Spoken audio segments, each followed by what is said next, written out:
നമ്മൾ പറഞ്ഞിട്ടില്ല. ഒരു കാര്യം നമ്മൾ പറഞ്ഞു, ആഗോള സമുദായമായിരിക്കാം ഇന്ത്യയിലെ മുസ്ലിം സമുദായം. പക്ഷെ ഒരു കാര്യം ഞങ്ങൾക്ക് പഠിപ്പിച്ചു, ഒരു കാര്യം പഠിപ്പിച്ചു. ഞങ്ങൾക്ക് പോകാൻ ആഗ്രഹമുള്ള ജീവിതത്തിലെ ഏറ്റവും വലിയ സ്വപ്നമാണ് മക്ക എന്ന് പറയുന്നത്, മദീന എന്ന് പറയുന്നത്. അല്ലാഹുവിന്റെ റസൂലിന്റെ ഖബറിനെ ഒന്ന് കാണാൻ, മക്കയിൽ ഒന്ന് പോയി ഹജ്ജ് ചെയ്ത് വരാൻ എല്ലാവർക്കും ആഗ്രഹമുണ്ട്. അവന്റെ സ്വപ്നമാണ്. പക്ഷെ ഒരു കാര്യം നിങ്ങൾ ഓർക്കുക, ഒരു കാര്യം ലീഗ് പറഞ്ഞു, മഹാനായ സിയത്ത് പറഞ്ഞു, ആ സൗദി അറേബ്യ, മക്കയും മദീനയും ഉൾക്കൊള്ളുന്ന സൗദി അറേബ്യ ഇന്ത്യയോട് പടവെട്ടാൻ വന്നാൽ ഇന്ത്യക്ക് വേണ്ടി പടവെട്ടി വലിക്കലാണ് ഇന്ത്യൻ യൂണിയൻ മുസ്ലിം ലീഗ് പ്രവർത്തകന്റെ ബാധ്യതയെന്ന് ഒരു ജനതയെ പഠിപ്പിച്ചുകൊണ്ടാണ് ആഗോള മുസ്ലിം രാഷ്ട്രീയത്തെ ക്രിയാത്മകമായിട്ടല്ലാതെ മറ്റൊരു വിധത്തിൽ മുസ്ലിം ലീഗ് ശീലിച്ചിട്ടില്ല. എന്തുകൊണ്ടെന്ന് അറിയുമോ? ഞങ്ങളുടെ മാതൃക അല്ലാഹുവിന്റെ പ്രവാചകൻ മുഹമ്മദ് മുസ്തഫ സല്ലല്ലാഹു അലൈഹി വസല്ലം കാണിച്ച മദീന കരാറാണ്. എന്താ മദീന കരാർ?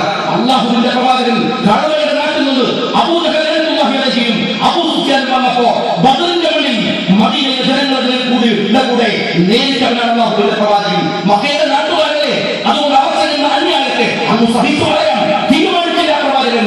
അതുകൊണ്ടാണ് പറഞ്ഞത്, ആ മക്കയുടെ നാട്ടിൽ നിന്ന് പിറന്ന മണ്ണിൽ നേരിടാൻ ആളുകൾ അവർക്കെതിരെ യുദ്ധം ചെയ്യാൻ ലീഗ് ഉണ്ടാകുമെന്ന് ലീഗ് രാഷ്ട്രീയമാണ്. നിങ്ങൾ പഠിച്ച സ്കൂളിൽ കാണാത്ത ഒരുപാട് രാഷ്ട്രീയം കേരള രാഷ്ട്രീയത്തിലുണ്ട്, ഇന്ത്യൻ യൂണിയൻ മുസ്ലിം ലീഗുണ്ട്. അത് പഠിക്കാൻ സമയത്ത് പഠിക്കണം, അതിനുവേണ്ടി സന്ദർഭം ഒരുക്കണം. കാര്യം എന്താണെന്നറിയുമോ? നിങ്ങൾ ചെയ്യുന്നത് സ്വന്തം കാലങ്ങളിലെ മണ്ണുമായി നിൽക്കുന്ന പടിയാണ്. നിങ്ങൾക്ക് താല്പര്യം ഉണ്ടാകാം, ലീഗ് ഒന്ന് തോറ്റു കാണണം, ലീഗില്ലാത്ത പാർലമെന്റ് ഉണ്ടാകണം, ലീഗില്ലാത്ത അസംബ്ലി ഉണ്ടാകണം, ലീഗ് ഇല്ലാതെയാവണം. സഖാവ് പിണറായി ലീഗ് ഇല്ലാതാവുന്നത് അത്ര വലിയ മഹാഭാവമല്ല. എന്നാൽ ലീഗം ഇല്ലാതായാൽ ഈ ചെറുപ്പക്കാരനും ഈ ജനങ്ങളെ നിങ്ങൾക്ക് കിട്ടുമെന്ന് ഉറപ്പുണ്ടോ? അവർ CPM-ന്റെ കൊടി പിടിക്കുമോ? അത് കോൺഗ്രസിന്റെ കൊടി പിടിക്കുമോ? ഉറപ്പുണ്ടോ നിങ്ങൾക്ക്? ഉണ്ടെങ്കിൽ ഇന്ത്യയിലെ കോടിക്കണക്കിന് വരുന്ന മുസൽമാൻ കേരളത്തിലല്ലോ, അവൻ പുറത്തല്ലേ? അവൻ നിങ്ങളുടെ കൂടെ ഉണ്ടോ? അവൻ കോൺഗ്രസിലുണ്ടോ? അവൻ ബംഗാളിൽ നിങ്ങളുടെ കൂടെ ഉണ്ടോ? എന്താ ഇല്ലാത്ത സഖാക്കളെ പറയുന്നത്? മുസ്ലിം ലീഗ് പാർട്ടി നിർവഹിക്കുന്ന രാഷ്ട്രീയ ദൗത്യത്തെ കച്ചവടം ചെയ്യാൻ ശ്രമിക്കുകയാണ്. രാഷ്ട്രീയ താല്പര്യങ്ങൾ എന്ന് എതിർക്കുക. ഏറ്റവും അടുത്ത് 4 ദിവസം മുമ്പ് പിണറായി വിജയന്റെ പത്രസമ്മേളനം. എന്താ പത്രസമ്മേളനം? അങ്ങ് കണ്ണൂരിലെ നാലാത്ത് വെച്ച് NDF-കാരുടെ കയ്യിൽ നിന്ന് ബോംബ് കണ്ടുപിടിക്കുമ്പോ പിണറായി വിജയന്റെ പത്രസമ്മേളനം NDF-നെതിരല്ല, പിന്നെ ആർക്കെതിരാണ്? പാണക്കാട് തന്നെ മുസ്ലിം ലീഗ് പാർട്ടിക്കെതിരാണ്. എങ്ങനെയാണ് സഖാക്കൾ ലീഗിനെതിരാകുക? ലീഗാണ് തീവ്രവാദികളെ സഹായിക്കുന്നതെന്ന് പറയാൻ.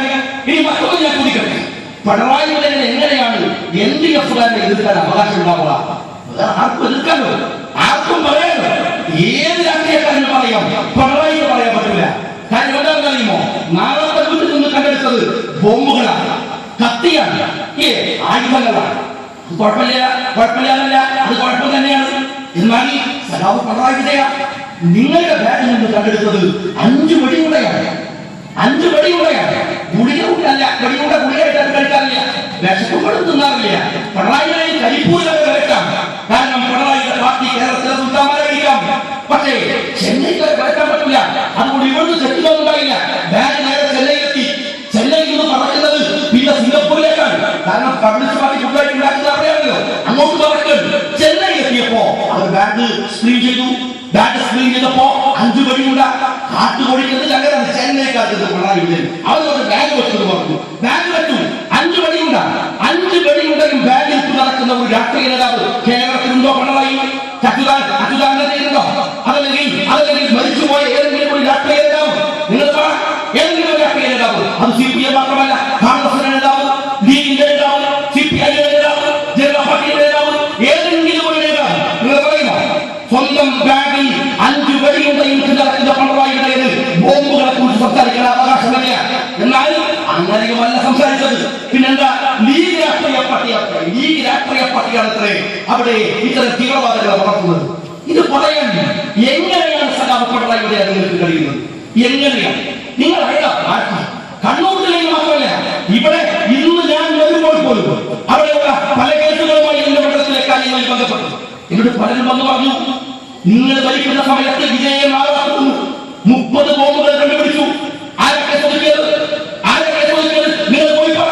ഇനി മറ്റൊന്ന് ഞാൻ ചോദിക്കട്ടെ, ബോംബുകൾ പോലീസ് പിടിച്ചിറക്കിയ ആ സ്ഥലമുണ്ടല്ലോ, ആ സ്ഥലത്തെ ആ ഓഫീസ് അത് ഉദ്ഘാടനം ചെയ്തത് അവിടുത്തെ MLA KM ഷാജിയല്ല, അവിടുത്തെ പഞ്ചായത്ത് മെമ്പറായിട്ടുള്ള ലീഗുകാരല്ല, അവിടുത്തെ ഒരു ലീഗുമല്ല, നിങ്ങളുടെ പാർട്ടിയുടെ നേതാവ്, അവിടുത്തെ CPM-ന്റെ പഞ്ചായത്ത് ബോർഡ് പ്രസിഡന്റ് മേനി എന്ന് പറയുന്ന ആളാണ്.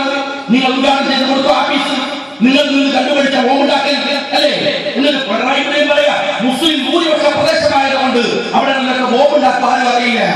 പിന്നെ ഇതെങ്ങനെയാ ഇത് അന്ന് മെസ്സേജ് അയച്ചാൽ അല്ല പോലീസ് പിടിച്ചതാണ് അല്ലെ? പോലീസ് പിടിച്ച് അണ്ണാക്കിനെ കൊണ്ടുവന്ന് തന്നപ്പോഴേ ബോംബെ കുറിച്ച് സംസാരിക്കുന്നത് അത് മുമ്പ് നിങ്ങൾ പിടിച്ചോ?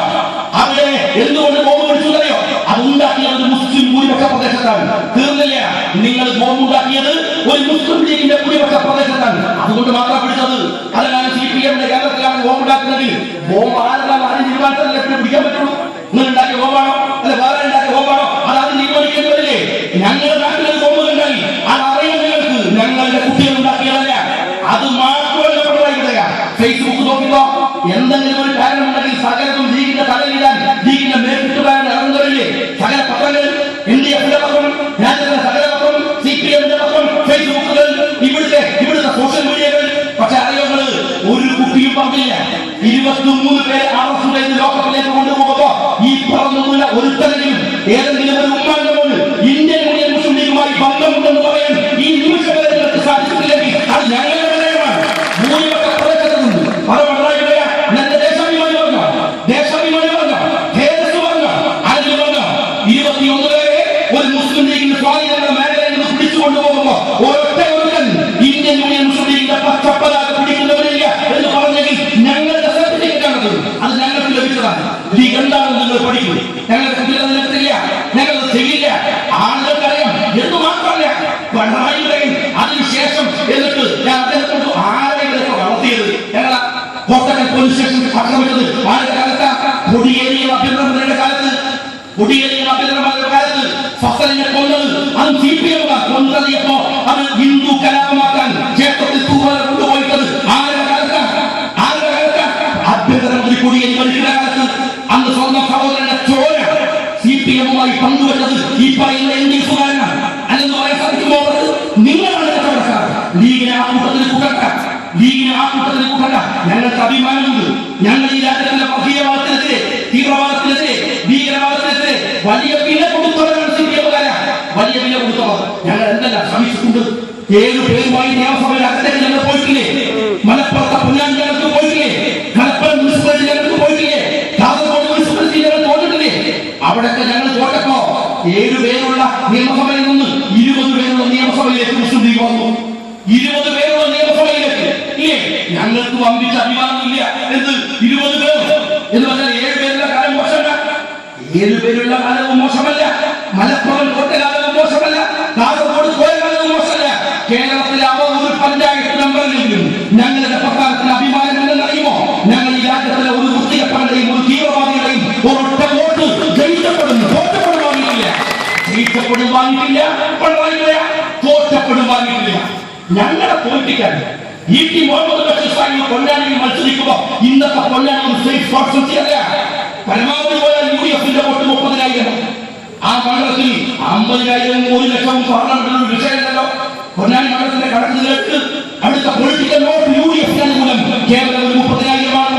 ആ മണ്ഡലത്തിൽ മത്സരിക്കുമ്പോ ബഷീറിനെ തോൽപ്പിക്കാൻ, ബഷീർ സാഹിബിനെ തോൽപ്പിക്കാൻ നിങ്ങൾ ആരുടെ കൂടെയാ ചെന്നത്? പിണറായിയുടെ 2 NDT-യും പിണറായിയുടെ സംഭവങ്ങളിൽ ഒന്നെന്താണ്? അനന്തപുരിയുടെ ശത്രുമുഖം കിടപ്പുള്ളത്. ആർത്തലക്കുന്ന ആളുകൾക്കിടയിലൂടെ അച്യുതാനന്ദൻ കടന്നു വരുമ്പോ അറിയാതെ മൂന്നുയർത്തി അച്യുതാനന്ദനെ അഭിവാദ്യപ്പെടുന്ന സാക്ഷാൽ കേന്ദ്ര സെക്രട്ടറി ആരാണ്? നിങ്ങളുടെ പ്രകാശ്.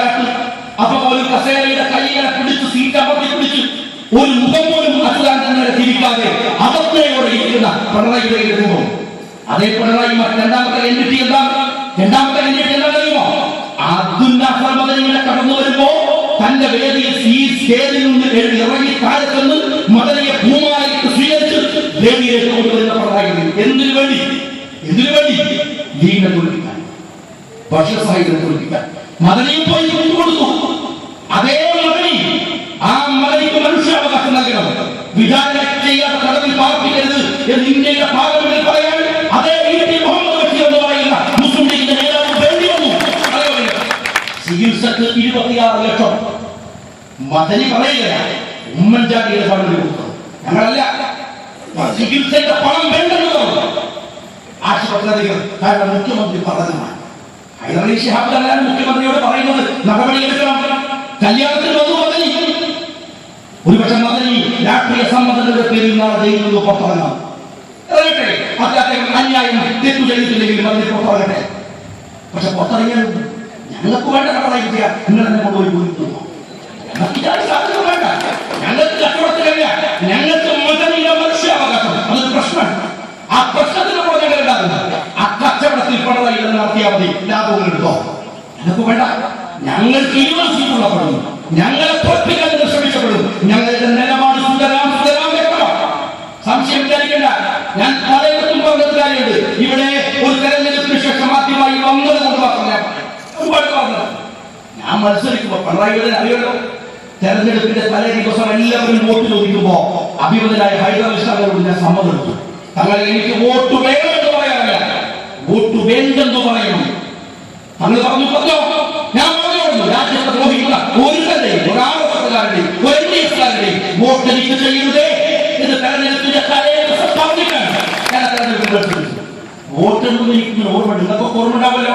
കാരണം ഒരു വല്ലാത്ത മന്ത്രിസഭയാണ്, ഭൂരിപക്ഷം മന്ത്രിസഭയുടെ ഭൂരിപക്ഷം കാണുന്നു തുറന്നു നിൽക്കുന്ന സമയം ഓരോ സീറ്റും പ്രധാനമാണ്. അതുകൊണ്ട് നിങ്ങൾ നോക്കിയിട്ടുണ്ടാവും അടിക്കോടി നമ്മുടെ തലവോട്ട് 2000 വോട്ട്, 3000 വോട്ട്, 4000 വോട്ട്. എന്റെ കൂടെ എന്റെ സുഹൃത്ത് അർപ്പാക്കപ്പെട്ട പ്രസിഡന്റ് തെരഞ്ഞെടുപ്പിന്റെ നേതൃത്വം കൊടുത്ത ആളുകൾ അവർക്കറിയാം പുറകോട്ട് 6700 വോട്ട് പറയും.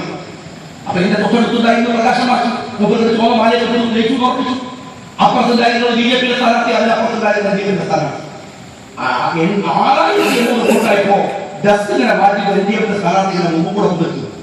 പ്രകാശ് മാഷ് CPM നേതാവ് കൈവിട്ടു പറഞ്ഞു, മാഷേ നമ്മൾ ജയിച്ചു.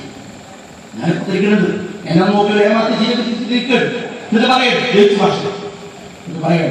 ഞാൻ സുബൈ നിസ്കരിച്ചു പ്രാർത്ഥിച്ചു. ഓർമ്മ ഉണ്ടാവട്ടോ മാഷ് പറയട്ടെ, എല്ലാത്തിനും നന്ദി.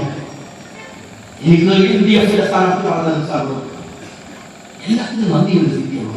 എനിക്ക് ആർക്കും ഓരോ സുബൈ നിൽക്കാനൊക്കെ 2 മിനിറ്റ് കൊണ്ട് തള്ളി മനസ്സിലായോ, നമ്മുടെ പ്രാർത്ഥനയൊക്കെ നമുക്ക് മനസ്സിലായി, 2 മിനിറ്റ് തന്നതി മതി. പക്ഷെ അതല്ല, ആർക്കാരും തന്നു. ഞാനിപ്പോ ഒരു MLA എന്ന് പറഞ്ഞ എത്ര വലിയ സംഭവമാണ് ഒപ്പിരിക്കറിയാം. MP എന്ന് പറഞ്ഞ എത്ര വലിയ സംഭവമാണെന്ന് അറിയാം. ഈ രാജ്യത്തെ ഫ്രോഡുകളുടെയും തെമ്മാടികളുടെയും ഗുണ്ടകളുടെയും ഭീകരവാദികളുടെയും വോട്ടുണ്ടാക്കുന്നവരുടെയൊക്കെ വോട്ട് വാങ്ങിയിട്ട് MLA MP ആവുന്നതിനേക്കാൾ നല്ലത് നല്ല മാമാപ്പണികൾക്ക് എന്തിനാണ് എവിടെ ജയിച്ചാലോ മാനം വേണം, അഭിമാനം വേണം. ഞാൻ രാജ്യമെന്ന് പറഞ്ഞിട്ട് എന്റെ മനസ്സിൽ NDF-കാരൻ രാവിലെ ഞാനോട് പറഞ്ഞു, മേലാവസാനം മുടിപ്പോരുന്നു. എന്നെ നീ ജയിച്ചിട്ടുണ്ടോ? എനിക്ക് നീ വോട്ട് ചെയ്തിട്ടുണ്ടോ? തെരഞ്ഞെടുപ്പിന്റെ തലേദിവസം വോട്ട് ചെയ്ത ചെവിക്കുട്ടിക്ക് പൊട്ടിക്കുവാനായിട്ട് ഞാൻ മത്സരത്തിൽ എന്നോട് രാജിവെക്കണം പറയും. ഇവനാണോ? ഇവനാണ് അങ്ങനെ പറയാം. അവിടെ CPM പറയാം ചാൻ രാജിവെക്കുന്നത്. കാര്യം അവർക്ക് വോട്ട് ചെയ്തിട്ടുണ്ട്, അവർക്ക് കഴിക്കണം. അവർക്ക് വോട്ട് ചെയ്തിട്ടുണ്ട്, അവർക്ക് പറയാം, കോൺഗ്രസിന് പറയാം, എല്ലാവർക്കും പറയാം. ഇവർക്ക് പറയാനാവില്ല, പറയാനാവില്ല. അവരുടെ വോട്ട് വേണ്ടെന്ന് പറഞ്ഞ് മത്സരിച്ചവർ ഞങ്ങൾ യാത്രയ്ക്ക് സത്യസന്ധരാണ്. ഇരുട്ടിന്റെ മറവിൽ ഒരു തെന്മണി ഒരു ചെയ്യാത്തവരാണ് നിങ്ങളാണ്. ഒരു വലിയ ദുരന്തം കേരളത്തിൽ തന്നെ അപമാനത്തിൽ പിടിക്കുമോ അതിനെ രാഷ്ട്രീയവൽക്കരിക്കുക. അവിടെയെങ്കിലും സത്യസന്ധത കാണിച്ചു നിങ്ങൾ. NDF-കാരുടെ കയ്യിലുള്ള പണവും വാങ്ങി ഞണ്ടിപ്പോയിട്ടുണ്ടെങ്കിൽ അപ്പോഴെങ്കിലും മറന്നുകൂടെ നിങ്ങൾക്ക് കൊടിയേരിയുടെ പറയണം. നിങ്ങളൊക്കെ അപ്പം വഹിക്കുന്നത് ഞങ്ങൾ ആൺകുട്ടികളെ പോലെ വേളയിൽ കയറി വിളിക്കുമോ അതുപോലെ പറയാൻ നിനക്ക് വയ്യാത്തതെന്നറിയോ? മുമ്പിൽ ഇരിക്കണോടെ എന്ന് പറയുന്നത് അപ്പൊ ഇരിക്കേണ്ടി പറയും. കച്ചവടം അങ്ങനെയാണ്, കച്ചവടം അങ്ങനെയാണ്. ഞങ്ങൾ പക്ഷെ ഒരു രാജ്യത്തിന്റെ വ്യവസ്ഥയെ സംവിധാനങ്ങളെ തകർക്കുന്നതുമായി അന്യായമായ കോംപ്രമൈസുകൾ ഉണ്ടാക്കുന്നത് ശരിയല്ല. അത് CPM പോലെ CPM എന്ന് പറയുന്നത് കേരളത്തിലെ ഏറ്റവും അപകടം പിടിച്ച, കേരളത്തിൽ യാതൊരു ഗുണവും ചെയ്യാത്ത ഒരു രാഷ്ട്രീയ പാർട്ടി. അങ്ങനെ ഞങ്ങൾ ധരിക്കുന്നില്ല. CPM കേരളത്തിൽ CPM സ്പേസ് കോൺഗ്രസ് മുസ്ലിം ലീഗുണ്ട്, എല്ലാവരും തമ്മിൽ രാഷ്ട്രീയമായി തർക്കിക്കട്ടെ. ആ തർക്കം ജനാധിപത്യത്തെ സക്രിയമാകണം. എന്നാൽ നിങ്ങൾ ചെയ്തത് എന്താണ്? രാജ്യം മുഴുവൻ അപരാധിക്കപ്പെടുക, രാജ്യം മുഴുവൻ ജാഗ്രത പാലിക്കപ്പെടുക, രാജ്യം മുഴുവൻ സൂക്ഷ്മത പാലിക്കപ്പെടുക. നമ്മുടെ നാടിനെ, നമ്മുടെ കുട്ടികളെ, നമ്മുടെ ചെറുപ്പക്കാരെ, നമ്മുടെ ഭാവി തലമുറയെ ശുദ്ധീകരിച്ചെടുക്കേണ്ടുന്ന ഒരു വലിയ പ്രക്രിയക്ക് കൂട്ടുനിൽക്കേണ്ടതിന് പകരം ആ കച്ചവടത്തിനിടയിൽ മുസ്ലിം ലീഗിനെ തകർക്കാൻ വരുമ്പോൾ അതിനുള്ള ധാർമ്മികത നിങ്ങൾക്കുണ്ടാകണം. ആ ധാർമ്മികത കേരളത്തിൽ CPM-ന് നിങ്ങൾ വർഗീയവാദികളുമായി കൂട്ടുകൂടി. കണ്ണൂർ ജില്ലയിലെ രാഷ്ട്രീയ മറ്റൊരു CPM എന്ന് പറയാവുന്ന ആരെ പറയുന്നത് അവന്റെ കൽപ്പനയിൽ അവർ CPM LDF കോംപ്രമൈസ് ചെയ്യുന്നു. ഞാൻ വിശ്വസിക്കുന്നില്ല. എന്നാൽ CPM നിയന്ത്രിച്ചുകൊണ്ടിരിക്കുന്ന പുതിയ സമൂഹ കമ്മ്യൂണിസം, പുതിയ കച്ചവട കമ്മ്യൂണിസം, ആ കമ്മ്യൂണിസത്തിന്റെ ലീഡർഷിപ്പ് പിണറായിക്കാണ്, അനുയായി നമ്മളുടെ കൊടിയേരിയാണ്, പിന്നെ ജയരാജന്മാരാണ്. ആ കമ്മ്യൂണില്ല CPM എന്ന പാർട്ടിയെ അടിമയുടെ പാർട്ടിയാക്കിയ, കൊലപാതകത്തിന്റെ പാർട്ടിയാക്കിയ, നെറികേടിന്റെ പാർട്ടിയാക്കിയ അതേ കണ്ണൂരിലെ ലീഡർഷിപ്പ് തന്നെയാണ് ഈ വലിയ തീവ്രവാദ ഗ്രൂപ്പുകളുമായുള്ള കൂട്ടുകെട്ടിന്റെ പക്ഷത്ത് നിൽക്കുന്നത്. ഈ അടുത്ത കാലത്ത് നിങ്ങൾക്കറിയാം, ഒരുപക്ഷെ മീഡിയകൾ നിങ്ങൾ വായിച്ചു, നിന്നോട് സ്വാഭാവികമായി ജയരാജനെ നിൽക്കണ്ടാവാം. അത് കുഴപ്പമൊന്നുമില്ല. ജയരാജന് മാത്രമൊന്നും നിൽക്കില്ല, അദ്ദേഹത്തിനായി മനോവ്യാപാരങ്ങളും കുഴപ്പങ്ങളുണ്ടാവാം. പക്ഷേ അത് ഏറ്റെടുക്കാൻ പിണറായി ഒരു മണിക്കൂർ പോലും ചോദിക്കാറില്ല. എന്തായാലും പക്ഷേ ഞാൻ കടവത്തൂരിൽ നടത്തിയ ഒരു പ്രസംഗം, ആ പ്രസംഗത്തെ വളർത്തൊടുത്തു എത്ര രസകരമായിട്ടാണ് അതിന്റെ പോയിന്റിനെ പറയാം. എന്നാൽ അതിൽ നിങ്ങൾ മണിക്കൂറുകൾ മാത്രം നീണ്ടു നിൽക്കുന്ന ഒരു കച്ചവടം നടത്തണം. എന്താ കച്ചവടം? നരേന്ദ്രമോദി എന്ന് പറയുന്ന നരഭോജി മനുഷ്യന്റെ പോലെ ജീവിക്കുന്ന ഇന്ത്യയുടെ അപമാനങ്ങൾ പഠിക്കാറുള്ള ഒരു മനുഷ്യ പിശാചിയാണ്. ഞാൻ പറഞ്ഞു, നിശ്ചിതമായി വിമർശിക്കുന്നതിനിടയിൽ ഞാൻ ചില കാര്യങ്ങൾ പറഞ്ഞു. ഞാൻ പറഞ്ഞു, എന്തുകൊണ്ട് മോഡി ഗുജറാത്ത് ഭരിക്കാറുണ്ട്, അവിടുത്തെ മുസ്ലിങ്ങളെ കൊന്നൊടുക്കാറുണ്ട് ഇത്ര വലിയ വില കൊടുത്തു? അത് ഞാൻ പറഞ്ഞു, ഇന്ത്യയിലെ ഏറ്റവും നല്ല വ്യാവസായിക സൗഹൃദമുള്ള സ്റ്റേറ്റ് ഗുജറാത്താണ്. ഇന്ത്യയിലെ ഏറ്റവും നല്ല കാർഷിക സാധ്യതയുള്ള സ്റ്റേറ്റ് ഗുജറാത്താണ്. 1980 ഇന്ത്യയിൽ ഏറ്റവും കൂടുതൽ വളർച്ച നിരക്ക് കാണിച്ച സ്റ്റേറ്റ് ഗുജറാത്താണ്. ഇന്ത്യയിൽ ഏറ്റവും കൂടുതൽ ഇൻഫ്രാസ്ട്രക്ചർ ഉള്ള സ്റ്റേറ്റ് ഗുജറാത്താണ്. ഇപ്പോ മോഡി ഗുജറാത്തിൽ വരുന്നതിന് മുമ്പ് ഒരു പക്ഷേ മഹാരാഷ്ട്രയേക്കാൾ, എന്നാൽ അങ്ങനെ പറഞ്ഞപ്പോ ആ സാധനം പേര് കട്ടിയെടുത്തിട്ട് ഇപ്പൊ കൊണ്ടുവന്ന് പേശ് ചെയ്തു. ഇങ്ങനെ മോഡി ഗുജറാത്തിനെ കുറിച്ച് ഞാൻ പറഞ്ഞത് എന്ന രൂപത്തിൽ കൈയടി കൊടുക്കാൻ തുടങ്ങി. ഇവിടുത്തെ കേന്ദ്രക്കാരൻ ഈ വാർത്ത കേട്ട് അവിടുത്തെ മുഴുവൻ പത്രമാഫീസുകളിൽ എത്തിച്ചു, എല്ലാ പത്രക്കാരനും എത്തിച്ചു. അവരെ ഞാൻ ചോദിച്ചു, ആരാ കൊണ്ടുവന്നത്? LDF നേതാക്കന്മാർ കൊണ്ടുവന്നത് ഒരു ചാനലിൽ കൊടുക്കില്ല, കൊടുത്തത് കൈയടി മാത്രം. എന്താ ഞാൻ ചോദിക്കട്ടെ? അങ്ങനെ കുറെ കാര്യമുണ്ട്. പ്രസംഗിക്കുന്നത് ഞാൻ പറയാം, ഞാൻ കണ്ടുപിടിച്ചു എന്ന് പറയുന്നത് പോലീസാണ്. ഞാൻ പറഞ്ഞാൽ ഞാൻ കണ്ടുപിടിച്ചു എന്ന് പറയുന്നത് മാത്രം കണ്ടില്ലേ? സമയം കൊണ്ട് കുടിച്ചു തരാനുണ്ടോ? ഇന്നത്തെ കാലത്ത് അതിനുള്ള കഴിവുണ്ടോ? വിശുദ്ധ ഖുർആനിൽ പറയുന്നത് നിങ്ങൾ നിസ്കാരത്തെക്കുള്ള അടുക്കരുത്, അപ്പൊ തന്നെ ഖുർആൻ കൊടുക്കുക. എന്നാ പോയാൽ ഖുർആനിൽ വായിക്കണം. ഞാൻ പ്രസംഗിച്ചു വരുമ്പോൾ ഗുജറാത്തിൽ മോഡിയുടെ ഗുജറാത്ത്, അത് അബ്ദുള്ള കുട്ടി പറയുന്ന വാർത്തയോട് എനിക്ക് യോജിപ്പില്ല. മോഡിയുടെ ഗുജറാത്തിലെ വികസനം ഊതിപ്പിച്ചതാണ്. 1980 വളർച്ചാ നിരക്ക് 2013 ഇല്ല. മോഡിയുടെ ഗുജറാത്തിലെ വികസനം എന്ന് പറയുന്നത് നഗര കേന്ദ്രീകൃതമാണ്. ഗ്രാമങ്ങളിൽ പാവങ്ങൾ പട്ടിണി കിടന്നിരിക്കുകയാണ്.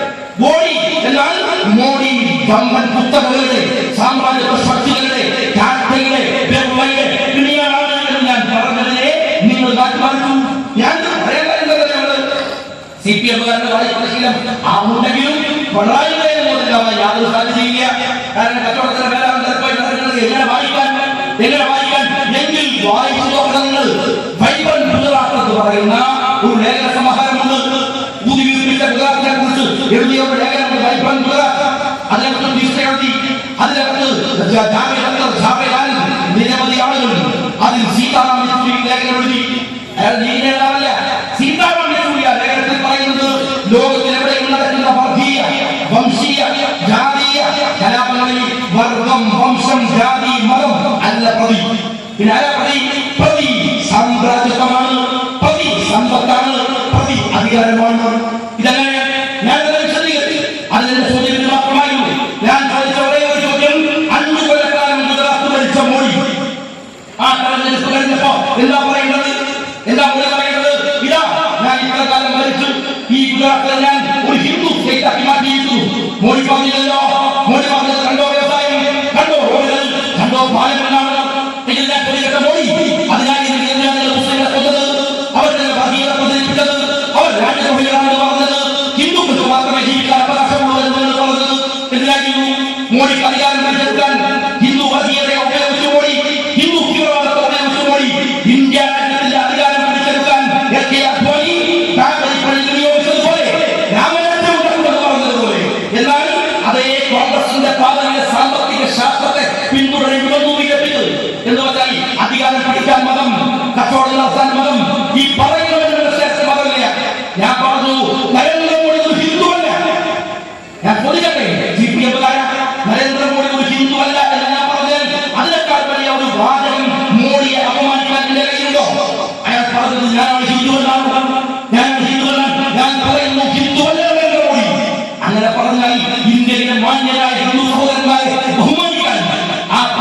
അതിനപ്പുറമുള്ള ഒരു മാർഗം എന്റെ കയ്യിലുണ്ടോ?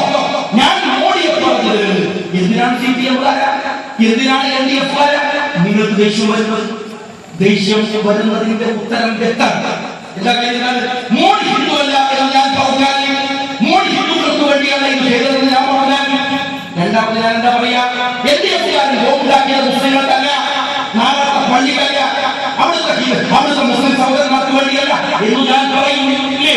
അപ്പൊ അത് പറയരുത് മോഡി ഹിന്ദുവല്ല എന്ന് ഞാൻ പറഞ്ഞാൽ, മോഡിയേക്കാൾ വലിയ ദേഷ്യം LDF-നുണ്ടാകുന്നത്, LDF-കാർ ചെയ്യുന്നത് ഇസ്ലാമിന് വേണ്ടിയല്ല എന്ന് ഞാൻ പറയുമെന്നതുകൊണ്ടാണ്. അതാണ് രാഷ്ട്രീയം. ഞാൻ ഉറപ്പിച്ചു പറയും, നരേന്ദ്രമോദി അവിടുത്തെ പാവങ്ങളായ മുസ്ലിങ്ങളെ കൊന്നു തള്ളിയത് ഹിന്ദു സമുദായത്തിന് വേണ്ടി അല്ലെന്ന് ഞാൻ പറയുന്ന പോലെ പറയുന്നു. അധ്യാപകന്റെ കൈവെട്ടിയത്, ഈ രാജ്യത്തെ പൊതുവാസന ചെയ്യുന്നത്, സഹോദരന്റെ പടത്തിൽ കത്തിലായിട്ടുള്ളത്, രാജ്യത്തിലെ നിയമം കൈകടക്കുന്നത് മുസൽമാന് വേണ്ടി അല്ല, LDF-കാരാ. ഞാൻ ചോദിക്കുന്ന മെനഞ്ഞാണ് ഒരു 18 വയസ്സുള്ള ഒരു കുട്ടി ഫേസ്ബുക്കിൽ ഒരു പോസ്റ്റ് ഇട്ടു. ഞാൻ ഒരുപാട് ആലോചിച്ച് നോക്കി. എന്താ പോസ്റ്റ് അറിയുമോ? അല്ലാഹുവിന്റെ പ്രവാചകനെ അവതരിപ്പിപ്പെടുത്തിയ ഒരുത്തൻ ഇസ്ലാമിലേക്ക് വന്നിരിക്കുന്നു. നിങ്ങൾക്കൊക്കെ അറിയാം, നിങ്ങൾ പത്രത്തിൽ വായിച്ചു. അല്ലാഹുവിന്റെ പ്രവാചകനെ എതിരായി സിനിമ ഇറങ്ങിയ, അല്ലാഹുവിന്റെ പ്രവാചകനെ അപമാനിച്ചവരെ ഇസ്ലാമിലേക്ക് വന്നിരിക്കുന്നു. അദ്ദേഹം വന്നിട്ട് അശ്ഹദു അല്ലാ ഇലാഹ ഇല്ലല്ലാഹ് വ അശ്ഹദു അന്ന മുഹമ്മദൻ റസൂലുള്ളാഹ് എന്ന് പറഞ്ഞു. ഈ ഇസ്ലാം കാരുണ്യത്തിന്റെ മതമാണ്, സ്നേഹത്തിന്റെ മതമാണ്, സഹിഷ്ണുതയുടെ മതമാണ്, വിട്ടുവീഴ്ചയുടെ മതമാണ്. അല്ലാഹുമ്മ അൻത സലാം വ മിൻക സലാം വ ഇലൈക യർജിഉ സലാം. സമാധാനത്തിന്റെ മതം, കാരുണ്യത്തിന്റെ മതം. ആ മതം ഞാൻ കുറിക്കുന്നു എന്ന് പറഞ്ഞു. അത് പറഞ്ഞപ്പോ ആ ഒരു 18 വയസ്സുള്ള കോളേജ് വിദ്യാർത്ഥി അതിന്റെ ചുവട്ടിൽ എഴുതിയിരിക്കുകയാണ്, എടോ LDF-കാർ പ്രവാചകനെ ആക്ഷേപിച്ചതിന്റെ പേരിൽ ഇവന്റെ കയ്യിൽ കൂടി വെട്ടിയിരുന്നെങ്കിൽ ഇവൻ കണ്ടു വരുമായിരുന്നോ? ചോദ്യം അതാണ്. അല്ലാഹുവിന്റെ പ്രവാചകന്റെ പേര് പറഞ്ഞ് നീ ഓനെ വെട്ടാൻ പോയിരുന്നെങ്കിൽ ഇയാൾക്ക് ഹിദായത്ത് കിട്ടുമായിരുന്നോ? അല്ലാഹുവിന്റെ പ്രവാചകന്റെ ദീൻ ഞാൻ അവനതിന്റെ അപ്പുറമല്ലെന്നല്ലേ അവൻ വിചാരിക്കും. എന്നാൽ അവൻ കഴിഞ്ഞിരുന്നാൽ അവൻ ദീൻ പഠിച്ചു, ഇസ്ലാമിനെ പഠിച്ചു, പ്രവാചകനെ പഠിച്ചു, സ്നേഹത്തിന്റെ മതത്തെ പഠിച്ചു, ബുദ്ധിമുട്ടിയുടെ മതത്തെ പഠിച്ചു. ആ മതത്തെ പഠിച്ചപ്പോ അവൻ ഇസ്ലാമിലേക്ക് വന്നു. നീ ഒന്നാ ജോസഫിന്റെ ചെവിയിൽ പോയിട്ട് ഒന്ന് മുഹമ്മദ് നബിയെ പറഞ്ഞാൽ വീണ്ടും പോവുകയാണ്. അയാൾ നീ പഠിച്ചത് എന്താണ്? കത്തിയുടെ ചോരയുടെ മണമുള്ള അല്ലേ? ആ മതം ഞാൻ നിങ്ങളോട് പറയുന്നത് ഒരു മതത്തിന്റെ പേരിൽ വല്ല കലാപങ്ങൾ നടത്തുന്നത് കച്ചവട താല്പര്യമാണ്. നാളെ പിടിക്കപ്പെട്ടവരുടെ അതിലെ പ്രതികളുടെ പേരിൽ മാസങ്ങൾക്കുള്ളിൽ നടത്തിയത് കോടികളുടെ ട്രാൻസാക്ഷൻ ആണെന്ന് മീഡിയകൾ പറയുന്നു, പോലീസ് പറയുന്നു. ഞാൻ ചോദിക്കട്ടെ, എവിടുന്നാണ് ഈ കോടികൾ? നട്ടപ്പാതിന്റെ വീട്ടിന്റെ മാതിരി ആരാണ് പള്ളത്തിൽ കത്തിയെത്താൻ പോകുന്നത്? ദീൻ വിചാരിച്ചു പോവാൻ, അവൻ തെറ്റിദ്ധരിച്ചു പോവാൻ, അവൻ പാവം, അവൻ നിരപരാധിയാണ്. പക്ഷേ അവന്റെ വിവാഹത്തെ വീട്ടിൽ കച്ചവടം ചെയ്യുന്ന നേതാക്കന്മാർ ഇതുവഴി പണം ഉണ്ടാക്കുന്നത്. ആരുടെ പണം? അതാ പ്രശ്നം. എന്തായാലും ജൂത് ഗുജ് എന്ന് പറയുന്ന ഒരു രാഷ്ട്രീയ സഖ്യമുണ്ടല്ലോ, ജൂത് ഗുജ്, ജൂതന്മാരും ഗുജറാത്തികളും. ഇന്നലെ ഉണ്ടായിട്ടല്ല, തിരി വായിക്കണം. CPM പറയുന്നത് വായിക്കാൻ മനസ്സിലാവും.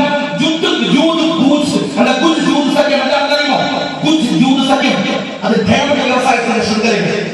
ലോകത്തിലെ മിനിമം സമ്പത്ത് കൊയ്യാവുന്ന എല്ലാ വ്യവസായങ്ങളും ലോകത്തുള്ളത് ജൂതന്മാരുടെ കയ്യിലാണ്. അമേരിക്ക പിടിച്ചു നിൽക്കുന്നത് ജൂതന്റെ ബുദ്ധിയും പണവും കൊണ്ടാണ്. അമേരിക്ക എന്ന ബിംബമേ ഉള്ളൂ. അമേരിക്ക തകർന്നു കഴിഞ്ഞു. സാമ്പത്തികമായി വന്നു പൊള്ളയാണ് അമേരിക്കയുടെ. ഒബാമ കേരളത്തിൽ ലോകരാജ്യത്ത്. എന്നാൽ ആ അമേരിക്കയുടെ പിൻബലം ജൂതന്മാരാണ്. നിങ്ങൾ ഈ രാജ്യത്തെ ഈ പണമയിലെ ഏതെങ്കിലും ഒരു ATM ബാങ്കിൽ കയറി പണമെടുത്താൽ സ്നേഹമുള്ളവരെ അതിന്റെ ഒരു വീതം ലോകത്തിന്റെ ബാങ്കിങ്ങിന്റെ ലോകത്തിലെ മണി ട്രാൻസാക്ഷന്റെ പണം വാങ്ങുന്ന പാറ്റന്റ് ഇപ്പോഴും ജൂതനാണ്. നിങ്ങൾ 100 രൂപ ATM-ൽ എടുത്താൽ അതിന്റെ വീതം ജൂതനാണ്. തീർന്നില്ല. ചന്ദ്രയും തേജസ്സും മാധ്യമവും അടക്കം ഇവിടുത്തെ ഒരു പത്രം, ആ പത്രത്തിൽ നിങ്ങളൊരു വാർത്ത യുവലയിൽ എടുത്താൽ ആ വാർത്തയുടെ പണം കെട്ടേണ്ടത് ജൂതന്മാർക്കാണ്. തീർന്നില്ല. ലോകത്ത് വിറ്റഴിക്കപ്പെടുന്ന യുദ്ധ സാമഗ്രികളിലെ 80% പാറ്റന്റ് റൈറ്റ് ജൂതന്മാരാണ്. അത് ഇന്ത്യ വാങ്ങിയാൽ, പാകിസ്ഥാൻ വാങ്ങിയാൽ, അമേരിക്ക വാങ്ങിയാൽ, ലോകത്ത് ആര് വാങ്ങിയാൽ ജൂതൻ ബുദ്ധി കൊണ്ട് ലോകത്തെ നിയന്ത്രിക്കുന്നവനാണ്. ജൂതൻ ബുദ്ധി കൊണ്ട് കളിക്കുന്നവനാണ്. ആ ജൂതൻ ഇന്ത്യയുമായുള്ള ഒരു അവിശുദ്ധ ബിസിനസ് ബന്ധമാണെന്ന് ധൈര്യമുണ്ടാകുന്നത് പറയുന്നത്. ഇവിടെ ഏതെങ്കിലും ഒരു ഗ്രാമത്തിൽ ഒരു ജ്വല്ലറിയിൽ നിങ്ങൾ ഡയമണ്ടിന്റെ വില പറയുമ്പോൾ അതിന്റെ വിഹിതം പോകുന്നതിന് ഏറ്റവും വലിയ വിഹിതം ജൂതന്മാരുടെ കയ്യിലാണ്. കാരണം ജൂതന്മാരുടെയും ഗുജറാത്തികളുടെയും വ്യാവസായിക ബന്ധമാണ് ഡയമണ്ട് വ്യവസായം. എന്നാൽ ആ വ്യവസായത്തിന് ഏറ്റവും വലിയ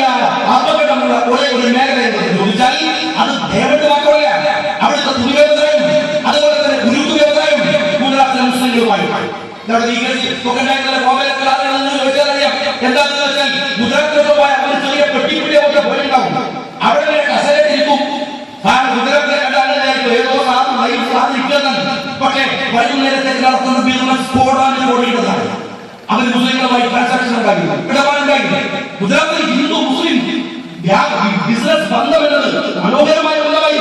സുഗന്ധ വ്യവസായത്തിൽ, അവിടുത്തെ ടെക്സ്റ്റൈൽ വ്യവസായത്തിൽ, അവിടുത്തെ ഭിരമണ വ്യവസായത്തിൽ, അവിടുത്തെ ഉരുക്ക് വ്യവസായത്തിൽ, ഈ വ്യവസായത്തിന്റെ ഉള്ളിലേക്ക് കടന്നു പോയാൽ ഇന്ത്യയിലെ സമ്പന്ന വർഗ്ഗങ്ങൾക്ക് കഴിഞ്ഞില്ല. ടാറ്റക്ക്, അതുപോലെ തന്നെ റിലയൻസ്, ബിർളക്ക് കടന്നു വരാൻ കഴിഞ്ഞില്ല. അമേരിക്ക കഴിഞ്ഞില്ല. അവിടെയാണ് നരേന്ദ്രമോദി എന്ന മനുഷ്യ പിശാചിനെ വിലക്കെടുത്ത് സാമ്പത്തിക താല്പര്യങ്ങളുടെ അജണ്ട കൂടെ വെച്ച് വർഗീയതയിൽ സാമ്പത്തിക താല്പര്യങ്ങൾ പുരട്ടിയ ബിസിനസ് ലോബികൾ ഈ വർഗീയ പിശാചികൾ ചേർന്ന് അവിടുത്തെ മുസ്ലിങ്ങളെ കൊന്നൊടുക്കി അധികാരം പിടിച്ചെടുക്കുന്നത്. ഇതെന്റെ വാദമാണ്.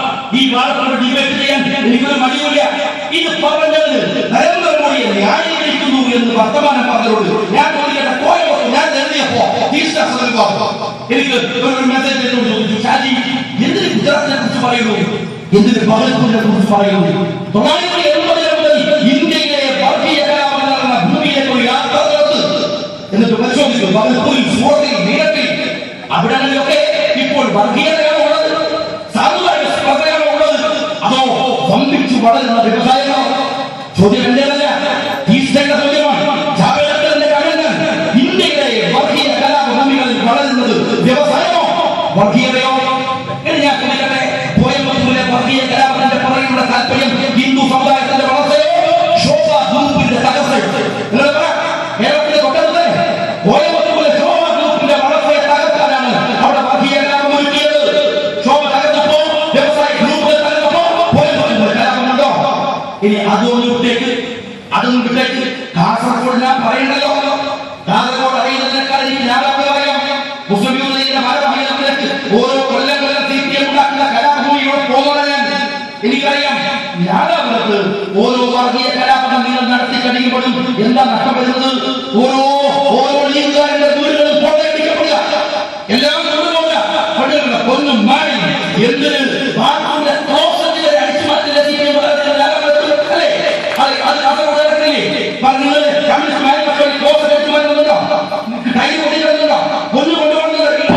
പിന്നെ എന്താണ് സാമ്പത്തിക താല്പര്യം?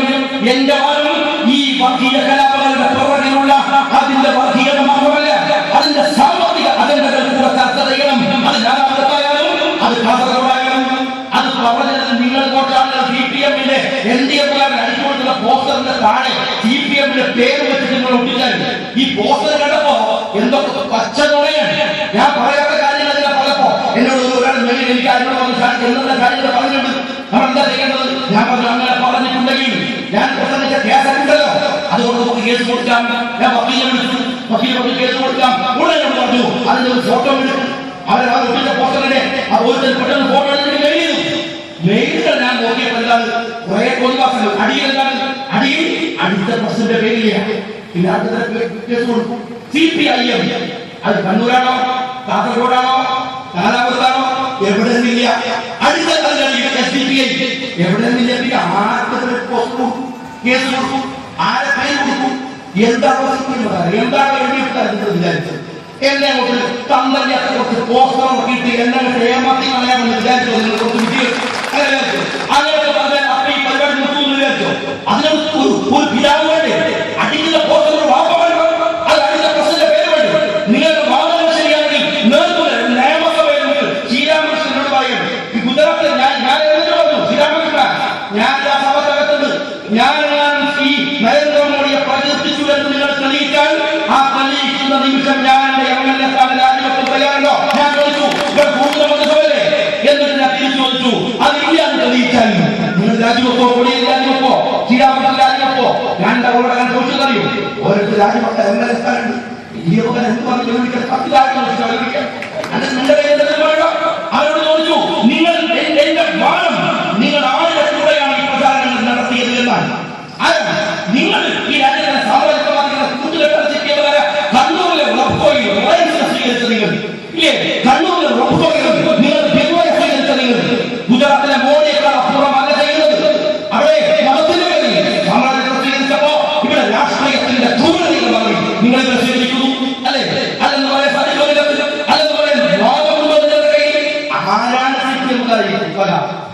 ഇത് പഠിക്കണ്ട. ആരായി കുത്തക? കുത്തക ഉറക്കത്ത് ഞെട്ടിപ്പിടിച്ചിരിക്കുമ്പോൾ അമേരിക്ക ഒരു പഠിച്ചു വെച്ചാലാണ് ഇവിടെ ചെറുപ്പം അമേരിക്ക പൊട്ടിപ്പൊളിച്ച് പാടിതായി ആ സാധനം അപ്പോൾ അമേരിക്ക ആരാ കുത്തക? ആരാ കുത്തക? കുത്തക എന്ന് പറയുന്ന ഒരു വിശ്വാസക്കാരനാണ്. ശ്രദ്ധിക്കണം. സ്വന്തം അയൽപക്കത്ത് കല്യാണപ്രായമായി 20-22 വയസ്സായ തന്റെ മകളെ നല്ല തടുക്കി പിടിച്ച് തന്റെ തകർന്നു വീഴാവുന്ന ദുഃഖത്ത് സ്ത്രീധനം കൊടുക്കാൻ കഴിയില്ലാതെ കരഞ്ഞുറങ്ങുന്ന ഒരു ഉമ്മയുണ്ടായി. ആ ഉമ്മയുടെ തൊട്ടടുത്ത അയൽപക്കത്ത് കോടികൾ മറ്റു രാജ്യത്തുനിന്നോ എവിടുന്നോ നമ്മൾ അധ്വാനിച്ചോ സമ്പാദിച്ചുണ്ടാക്കുന്ന കൊണ്ടുവന്ന് ഒരു ദിവസം 2 ദിവസം 3 ദിവസം മൈലാഞ്ചിയുള്ള കല്യാണ ആഘോഷം നടത്തുമ്പോ ആ ഉമ്മയുടെ നെടുവീർപ്പിന്റെ ഉത്തരം അറിയുമോ? ആ ഉമ്മയുടെ മുന്നിലുള്ള പുസ്തക തൊട്ടയൽ നടത്തുന്ന മുതലാളിയാണ്. വിശ്വാസപരമായിട്ട് സൂപ്പർ മാർക്കറ്റ് തുറന്നത് ഹറാമൊന്നുമല്ല, തെറ്റൊന്നുമല്ല. പക്ഷേ ഒരു ചെറിയ കച്ചവടക്കാരനാണ് അവരവരുടെ കച്ചവടം നടത്തിക്കൊണ്ടിരിക്കുന്നത് തൊട്ടടുത്ത് ഒന്നിച്ച സൂപ്പർ മാർക്കറ്റ് ഉണ്ടാക്കി, മാളുണ്ടാക്കി. ആ മാള് കൊണ്ട് അവന്റെ മൈൻഡ് തട്ടിച്ച് അവൻ മുപ്പലായാൽ അവന്റെ മനസ്സിലെ പുസ്തക അമേരിക്കുന്നല്ല, ആ സൂപ്പർ മാർക്കറ്റ് മുതലാളിയാണ്. തന്റെ കൊച്ചു താമസിക്കുന്നവൻ 5 സെന്റ് ഭൂമിയിൽ ഒരു ചെറിയ വീട്ടിൽ അവന്റെ വീട്ടിലേക്കുള്ള വെളിച്ചവും വായുവും കാറ്റും ഒക്കെ അടച്ചു കെട്ടി തന്റെ പറമ്പിൽ എത്തുന്നില്ല. അവന്റെ പറമ്പിൽ വമ്പൻ ഉണ്ടാക്കുമ്പോ അവന്റെ മുന്നിലുള്ള പുസ്തക കാറ്റയും കൊല്ലുന്നല്ല. ഈ തൊട്ടടുത്ത വിശ്വാസികൾ നിങ്ങൾ അമേരിക്കയുടെ പറയും തൊട്ടയൽക്കുള്ള കുത്തകയെ തിരിച്ചറിയാതെ എന്നിട്ട് ഇവിടുത്തെ വർഗീയമായ കുത്തകയുടെ ഒട്ടശപാടിയിട്ട് ഞങ്ങളോട് പറയുന്നത് എന്നോട് പറയുന്നത് നിങ്ങൾ അടുത്ത തവണ അഴീക്കോട് മണ്ഡലത്തിൽ BJP-യുടെ വോട്ട് കിട്ടാനാണ്. ഇവിടെ CPM അഴീക്കോടിന്റെ ചരിത്രം വെച്ചുകൊണ്ടിരിക്കും. ഞങ്ങൾ ഇപ്പൊ ചെയ്യുന്നത് ഈ കഥയിട്ട് ഇല്ലേ? അവിടെ ഇന്ന് വരെ തെരഞ്ഞെടുപ്പ് ഞാൻ ഔദ്യോഗികമായിട്ട് പറയുന്നത്, ഇന്ന് വരെ അഴീക്കോട് മണ്ഡലത്തിൽ BJP-ക്ക് കിട്ടിയത് ഏറ്റവും വലിയ വോട്ട് കിട്ടിയത് ഞങ്ങളുടെ ഈ തെരഞ്ഞെടുപ്പിലാണ്. 7,500 വോട്ട്. 7,500 വോട്ട്. ഇന്ന് വരെ അഴീക്കോട് മണ്ഡലത്തിൽ 5,000 വോട്ടിന്റെ മുകളിലേക്ക് ഒരു തിരഞ്ഞെടുപ്പിലും BJP പോയിട്ടില്ല. BJP ഏറ്റവും കൂടുതൽ വോട്ട് കിട്ടിയത് അഴീക്കോടാണ്. LDF-ന്റെ വോട്ട്